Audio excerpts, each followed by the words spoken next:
झूमेंगे, गजल गाएंगे, लहरा के पिएंगे, तो वही वाली यहाँ पर सब लोग के अंदर फीलिंग आ रही है। उसके बाद में दोस्तों अब यहाँ पर एंट्री होगी निरहुआ की। उनकी एक बिटिया रानी थी जिनका नाम था मुनरी, ठीक है, पापा की परी थी एक, मम्मी की परी थी कौन, मुनरी। बोली कि जाओ तुम गुलरी के घर में बैठो या छत पे बैठो या खपड़ा पे बैठो, चाहे जहाँ बैठ के अब तुम गाओ गाना, किसका, सलीमा का गाना, जीता था जिसके लिए, कुछ भी आप अब गाओ। हेलो परिंदो, कैसे हो आप सब? आई होप आप सब बहुत ही अच्छे होंगे और आपकी पढ़ाई बहुत ही अच्छे से चल रही होगी। दोस्तों आज के इस वीडियो में हम बात करने वाले हैं क्लास 12 एक मोस्ट इम्पॉर्टेंट कहानी, ठीक है दोस्तों, जो है पंचलाइट का। दोस्तों ये 5 नंबर में पूछा जाता है और इस बार भी आपके बोर्ड एग्जाम में मैं गारंटी के साथ कह सकता हूँ कि आएगा। तो इसीलिए आपसे रिक्वेस्ट है कि आप वीडियो में अंत तक बने रहिएगा, ताकि दोस्तों आपको जो कहानी है बहुत ही अच्छे से याद हो जाए। दोस्तों मैं गारंटी के साथ कह रहा हूँ कि अगर आप वीडियो को अंत तक देख लेते हैं तो आपको जो कहानी है, कहानी का सारांश, कथा वस्तु, सब कुछ बहुत ही अच्छे से याद हो जाएगा। ठीक है दोस्तों, तो चलिए टाइम को ना वेस्ट करते हुए वीडियो को स्टार्ट करते हैं। दोस्तों सबसे पहले जो सबसे पहला पॉइंट है आपको याद रखना है कि पंचलाइट कहानी किसके द्वारा लिखा गया है। ठीक है, तो जो पंचलाइट कहानी है वो फटीश्वर नाथ रेणु के द्वारा लिखा गया है। ये मोस्ट इम्पॉर्टेंट, ठीक है दोस्तों, ये जो क्वेश्चन है ये इम्पॉर्टेंट है। ठीक है, कि जो कहानी है किसके द्वारा आखिर लिखा गया है, तो फटीश्वर नाथ रेणु जी के द्वारा लिखा गया है। ठीक है दोस्तों, तो सबसे पहले यहाँ पर 3 लोगों की चर्चा होगी। ठीक है दोस्तों, एक गोधन एक मुंडरी, ये 2 लोग हो गए। गोधन और मुंडरी दोनों ये प्रेमी के जोड़े होते हैं। ठीक है, और एक यहाँ पर एक थर्ड जो है वो पंचलाइट। ठीक है, इसमें पंचलाइट, गोधन, मुनरी, इन्हीं तीनों के बारे में बहुत ही अच्छे से यहाँ पर जो कहानी है वो लिखा गया है। ठीक है, तो चलिए अब हम सबसे पहले यहाँ पर लिखेंगे पंचलाइट रेणु जी की एक आंचलिक कहानी है। ठीक है, जो पंचलाइट है वो फटीश्वर नाथ रेणु जी की एक आंचलिक कहानी है। कहानी में बिहार के एक छोटे से गांव के परिवेश का सुंदर चित्रण किया गया है। ठीक है, इस कहानी में बिहार के एक छोटे से गांव के जो एक सुंदर चित्रण है उसी को यहाँ पर दिखाया गया है। ठीक है दोस्तों, इतना आपको यहाँ पर लिख देना है। उसके बाद में दोस्तों यहाँ पर दोस्तों आपको लिखना है गांव में रहने वाली विभिन्न जातियां अलग अलग टोली बनाकर रहते थे। ठीक है, गांव में अनेकों प्रकार की जातियां थी। यहाँ पर आप देखे होंगे आपके गांव में अनेकों प्रकार की जातियां रहती हैं। ठीक है, तो उसी प्रकार गांव में विभिन्न प्रकार की अनेकों प्रकार की जातियां थी। ठीक है, जो अलग अलग टोली बनाकर रहते थे। ठीक है, जितनी जातियां थी सबका अलग अलग टोली था। ठीक है दोस्तों, कोई पच्छू टोली, कोई पूर्वी टोली, कोई दखनहा टोली, इसी प्रकार के हमारे गांव में भी टोली अलग अलग बनी हुई है। ठीक है दोस्तों, तो इतना हो गया। उसके बाद में एक टोली थी जिसका नाम था महातो टोली। ठीक है, अलग अलग टोली था, तो एक टोली था जिसका नाम था महातो टोली। महातो टोली के पंचों ने 15 महीने से दंड जुर्माने के जमा पैसे से रामनवमी के मेले में एक पेट्रोमैक्स यानी कि पंचलाइट को खरीदा। क्या हुआ, एक टोली था जिसका नाम था महातो टोली। ठीक है, उन्होंने क्या किया, जो 15 महीने में जितने भी जुर्माने, दंड के जुर्माने के जितने पैसे जमा हुए थे, ठीक है, उसको उन्होंने इकट्ठा किया और रामनवमी के मेले में एक पेट्रोमैक्स यानी कि एक पंचलाइट को खरीदा। ठीक है, और बचे 10 रुपये से पूजा की सामग्री खरीदी, और जो 10 रुपये बच गए, ठीक है, उससे उन्होंने पूजा की सामग्री भी खरीद ली। इतना हो गया। उसके बाद में दोस्तों पंचलेट को यानी पंचलाइट को देखने के लिए टोली के सभी बालक, औरत एवं मर्द सब इकट्ठे हो गए। दोस्तों जब पहली बार जब पंचलाइट आया तो गांव के जितने सभी लोग थे, बालक थे, छोटे मोने नन्हे, ठीक है, औरत और सभी मर्द, सभी लोग क्या हो गए, इकट्ठे हो गए। जैसे दोस्तों यहाँ हमारे गांव में जब पहली बार कोई चीज़ आएगी, ठीक है, अब मान लीजिए दोस्तों हमारे गांव में, जिस गांव में मैं रहता हूँ, यहाँ पर कभी भी चौपहिया 4 व्हीलर नहीं आया है, और अगर गलती से, ठीक, अगर कोई आ गया या कोई अगर खरीद लाया दोस्तों तो सभी उसको देखने के लिए उजड़ जाएंगे। तो उसी प्रकार वहाँ पर कोई पंचलेट को नहीं देखा था, इसीलिए सब लोग उसे देखने के लिए उजड़ गए, सब लोग इकट्ठे हो गए। ठीक है। और सरदार ने अपनी पत्नी को आदेश दिया कि वह इसके पूजा पाठ का प्रबंध करे। ठीक है दोस्तों, जैसा कि आप सब जानते होंगे हमारे गांव में क्या होता है, जब कोई भी नए चीज़ लेकर आते हैं हम, ठीक है, साइकिल लेकर आते हैं, मोटरसाइकिल लेकर आते हैं दोस्तों, उसका पूजा पाठ होता है, ठीक है, कथा भागवत होता है। तो उसी प्रकार से सरदार ने अपनी पत्नी को आदेश दिया कि जाओ आप क्या करो, जो पूजा पाठ का जो प्रबंध है आप करो अच्छे से, ठीक है, तभी तो हम पंचलेट को जलवाएंगे या जलाएंगे। अब आगे देखिए क्या होता है दोस्तों, सभी लोग बहुत ही प्रसन्न होते हैं। ठीक है, टोली के सभी लोग बहुत प्रसन्न हैं, जितने सब लोग थे सब बहुत खुश थे कि अभी जो पंचलाइट है वो जलेगा और सब लोग झूमेंगे, गाएंगे, नाचेंगे। ठीक है, झूमेंगे, गजल गाएंगे, लहरा के पिएंगे। तो वही वाली यहाँ पर सब लोग के अंदर फीलिंग आ रही है। लेकिन उनके सामने एक बहुत बड़ी समस्या आ गई कि इसको जलाएगा कौन। ठीक है, सब लोग प्रसन्न तो थे कि अभी क्या करेंगे हम, जो पंचलेट है वो जलेगा और हम क्या करेंगे, और उसके नाचेंगे। लेकिन एक समस्या आ गई कि अब इसको आखिर जलाएगा कौन। ठीक है दोस्तों, अब हम आगे बढ़ें।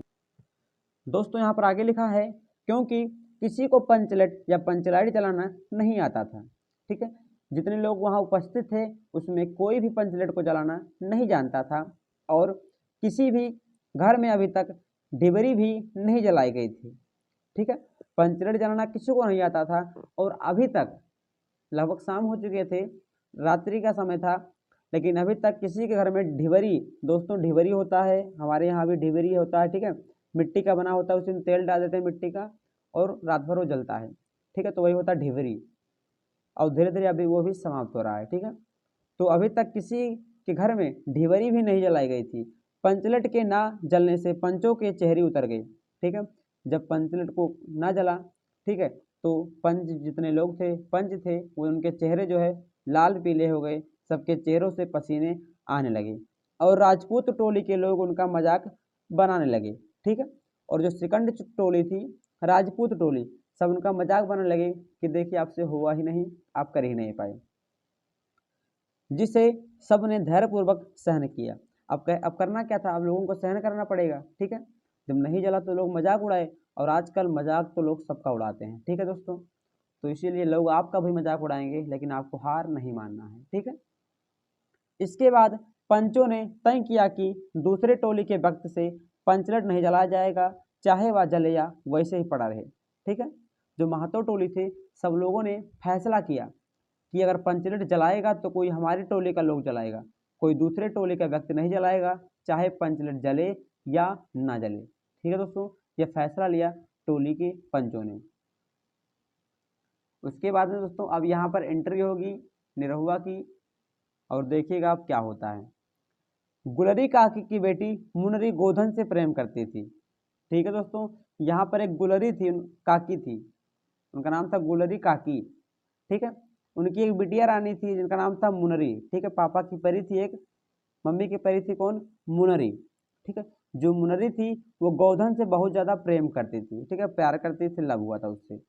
उसने अपनी सहेली कनेली से कहा कि गोधन पंचलेट को जलाना जानता है। ठीक है, उसकी एक सहेली थी, उसकी एक सखी थी, उसने उससे कहा, और नाम था उसका कनेली। ठीक है, उसने उससे कहा कि जो गोधन है, जो मेरा मैं जिससे प्रेम करती हूँ, ठीक है, मेरा जो बॉयफ्रेंड है, वो पंचलेट को जलाना जानता है। अब देखिए क्या होता है, फिर क्या था, कनेली ने बात सरदार को जाकर बता दी। ठीक है, जब कनेली को ये बात जब उसने बताई, तो उसने जाकर सरदार को बता दी। उसके सरदार से एक व्यक्ति को गोधन को बुलाने के लिए भेजा गया। ठीक है, तब सरदार ने क्या किया, एक व्यक्ति को भेजा कि जाओ तुम गोधन को बुला लेकर आओ और पंचलेट को जलाए। ठीक है दोस्तों, भेजा। उसके बाद मुनरी की माँ उसे बुलाने के लिए गई, लेकिन वह नहीं आया। जब एक व्यक्ति बुलाने के लिए गया तो गोधन था, वो नहीं आया था। उसके बाद में जो मुनरी थी, उसकी मम्मी गुलरी काकी गोधन को बुलाने के लिए गई। तब गोधन आकर पंचलेट में तेल भरा, और स्पिरिट का अभाव होने के कारण गरी के तेल से ही पंचलेट को जला दिया। ठीक है, वो आया दोस्तों, निरहुआ की तरह एंट्री मारता है, आता है, और पंचलेट में तेल डालता है, स्पिरिट नहीं होता जिससे जलाते हैं, ठीक है, अभाव मतलब कमी होता है, तो उसने गरी के तेल से पंचलेट को जला दिया। ठीक है दोस्तों, अब सब लोग प्रसन्न हो गए, इसका भी जो सीना था 56 इंच का हो गया कि मैंने जला दिया। अब देखिए आगे क्या होता है। अब दोस्तों पंचलेट के जलते ही सभी खुशी से झूम उठे, जैसे ही पंचलेट जला सब लोग खुशी से झूम उठे और सभी एक स्वर में बोल उठे महावीर स्वामी की जय, और कीर्तन शुरू हो गया। सब लोग तुरंत बोल उठे महावीर स्वामी की जय, जय जयकार करने लगे और कीर्तन जो है वो शुरू हो गया, यानी जो भजन कीर्तन होता था, ठीक है, वो शुरू हो गया। हारमोनिया ढोल था ही, सब लोग शुरू कर दिए तुरंत। गोवर्धन ने जिस होशियारी से पंचलेट को जला दिया था उसने सबके दिल जीत लिए। ठीक है, जो गोवर्धन था, अब दोस्तों इतना बड़ा गांव था, इतना बड़ा टोली था, जब कोई नहीं जला पाया और एक व्यक्ति अगर जला देगा तो आप सोच सकते हैं उसका कितना नाम होगा। ठीक है, तो वही यहाँ पर हुआ, गोवर्धन ने उसको जला दिया तो वो सभी के दिलों को उसने जीत लिया और गोवर्धन के प्रति लोगों का मैल दूर हो गया। ठीक है दोस्तों, एक मैल था, उससे लोग चिढ़ते थे, ठीक है, ईर्ष्या करते थे, उसका जो सब मैल था वो सब दूर हो गया। क्यों दूर हो गया? क्योंकि उसने पंचलेट को जला दिया था। अब देखते हैं आगे दोस्तों। मुनरी ने बड़ी हसरत भरी निगाहों से गोवर्धन को देखा। अब क्या होता है, जो मुनरी थी, जो गोवर्धन से प्रेम करती थी, उसने बहुत ही भरी निगाहों से, बहुत ही हसरत भरी निगाहों से गोवर्धन को देखती है। अब क्या होता है, वो शर्मा जाएगी और क्या होगा, ठीक है, अब शर्मा के देखेगी और गोवर्धन भी देखेगा, अब कुछ होगा, प्यार बढ़ जाएगा। सरदार ने बड़े प्यार से गोवर्धन को पास बुलाकर कहा, जो सरदार था, ठीक है, जब उसने देखा कि जो मुनरी है उसको देख रही है तो उसने उसको बुलाया, अब कुछ शाबाशी देगा। तुमने गांव के इस टोली की इज्जत रख ली है, उसने कहा कि जो तुमने गांव की जो टोली थी इसकी इज्जत रख ली है, वरना आज तो सब कुछ मिट्टी में मिल जाता। ठीक है, तुम्हारे 7 खून माफ, यानी कि तुमने अभी तक जितनी गलतियां की, 7 खून सब कुछ माफ हो चुके हैं। खूब गाओ सलीमा का गाना। ठीक है, उसने बोल दिया कि जाओ अब तुम गुलरी के घर में बैठो। ठीक है, जो गुलरी काकी थी उसकी बिटिया कौन थी, मुनरी, बोली कि जाओ तुम गुलरी के घर में बैठो या छत पे बैठो या खपड़ा पे बैठो, चाहे जहाँ बैठ के अब तुम गाओ गाना, किसका, सलीमा का गाना, जीता था जिसके लिए, कुछ भी आप अब गाओ, कोई दिक्कत नहीं है। और अंत में गुलरी काकी ने गोवर्धन को रात्रि के भोजन के लिए निमंत्रण दिया। अब क्या है, जो गुलरी काकी थी उसने उसको बुलाया गोवर्धन को कि तुम आओ रात्रि का भोजन हमारे यहाँ करो। ठीक है, इतनी खुशी की बात है। गोवर्धन ने एक बार और मुनरी की ओर देखा, नजर मिलते ही लज्जा से मुनरी की पलकें झुक गई। ठीक है, गोवर्धन एक बार फिर से अपने प्रेमिका को देखता है और उसकी जो प्रेमिका होती है मुनरी, उसकी जो पलकें थे वो लज्जा से झुक जाती हैं। तो दोस्तों ये था पंचलाइट कहानी। आशा करता हूँ कि आपको बहुत ही अच्छे से समझ में आ गया होगा और आपको 80+% याद भी हो गया होगा। तो आपसे रिक्वेस्ट है कि आप हमारे चैनल को सब्सक्राइब कर लीजिएगा, क्योंकि हमारे इस चैनल पर, ठीक है, क्लास 12 क्लास 10 के जितने भी सभी इम्पोर्टेंट क्वेश्चन हैं उसकी तैयारी कराई जा रही है, ताकि अपने बोर्ड एग्जाम में अच्छा नंबर ला सकें। ठीक है दोस्तों, वो भी फ्री ऑफ कॉस्ट। तो आप हमारे चैनल को सब्सक्राइब कर लीजिएगा, दोस्तों में शेयर कर दीजिएगा। फिर मिलेंगे अगले वीडियो में, तब तक के लिए जय हिंद, वंदे मातरम।